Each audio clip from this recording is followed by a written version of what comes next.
All right, I'm going to be reading 2 chapters in Junie B. Jones to finish the book today. So Junie B. Jones has a monster under her bed. So I'm going to read chapter 7. Remember, in the last chapter, Junie B. Jones really wanted the monster to get smushed with a trash compactor, but they didn't have one. So her Grandma Miller filled up a bag, vacuumed, and then took the bag off the vacuum and put it in the driveway and ran over it with a car. But Junie B. Jones is not convinced it got the monster. Chapter 7. Snarlies and Snufflies. That night, I heard snarlies under my bed. Mother said it was my imagination. No, it's not my imagination, I said. I can hear snarlies. Plus also, I hear snories and snufflies and droolies. Mother rolled her eyes way up to the ceiling. Honestly, Junie B., where in the world do you get this stuff? She asked. I thought and thought. It just automatically comes into my head, I said. It's a gift, I think.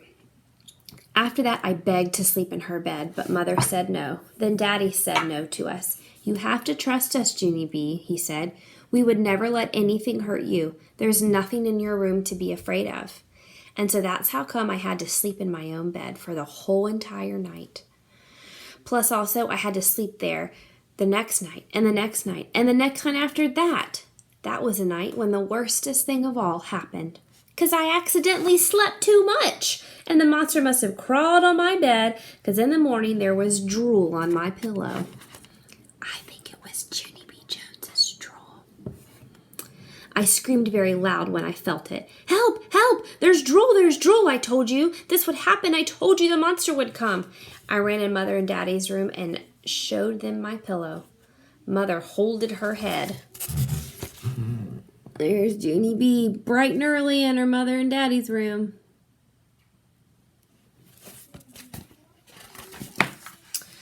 When is this ever going to end, she said. When are you ever going to realize there's no such thing as monsters? She did not wait for my answer. Everyone drools on their pillows sometimes, she said. It doesn't mean you're a baby. Your mouth just opens when you're sleeping and you drool a little bit. It's no big deal. It's not from monsters. After that, she went out of the room to the kitchen, and Daddy went to get Ollie. I crawled into her bed and counted my piggy toes. Good heavens! There was 10 toes. That day at kindergarten, Mrs. had a surprise for us. It was called Our School Pictures Were Back from the Cheese Man. She passed them out to us. Lucille got hers first. My eyes popped out at those things. Lucille, look how gorgeous they are. They are the most gorgeous pictures I've ever saw, I said. Lucille fluffed her dress. I know it. I know they are gorgeous. That's how I look, Junie B. I can't even help it. After that, Lucille stood up at the table. So there's Lucille.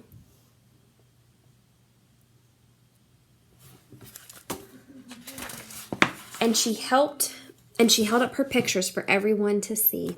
Mrs. said to sit down to her. Just then, Mrs. bended down next to me and she smoothed my hair. Junie B., honey, you might want to have your pictures taken again, she said, kind of quiet.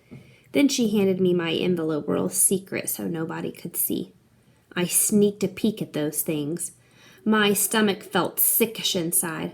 I look like I smelled stink, I said. I quick tried to hide my pictures, but Lucille grabbed them away from me. Ew, gross, she said. Junie B. looks gross.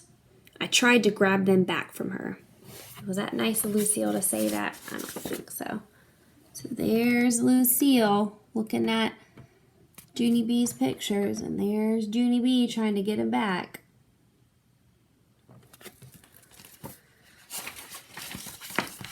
Yeah, only these are not even your beeswax, madame, I yelled, very mad. Only too bad for me, 'cause lots of other kids already saw them, and they laughed and laughed at those things. Finally, I grabbed the pictures back, and I hid them in my coat. I didn't talk to room 9 for the whole rest of the day. That wasn't very nice of Lucille, was it? All right, I'm going to read chapter 8. This is the last chapter. It is called Scary Face Me.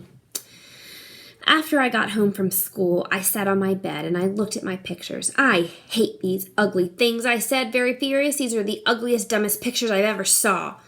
I leaned over the edge and holded a picture down there. See this, you monster? This picture is just as scary as you, and so maybe I might put it right under my bed, and it will scare your whole entire pants off. Just then, I sat up very straight, because that might be a good idea I just thought of. I quick found my scissors. Then I cut my school pictures apart from each other, and I shoved them right under my bed. I'm not even afraid of you, you monster, because these ugly pictures can bite your head off.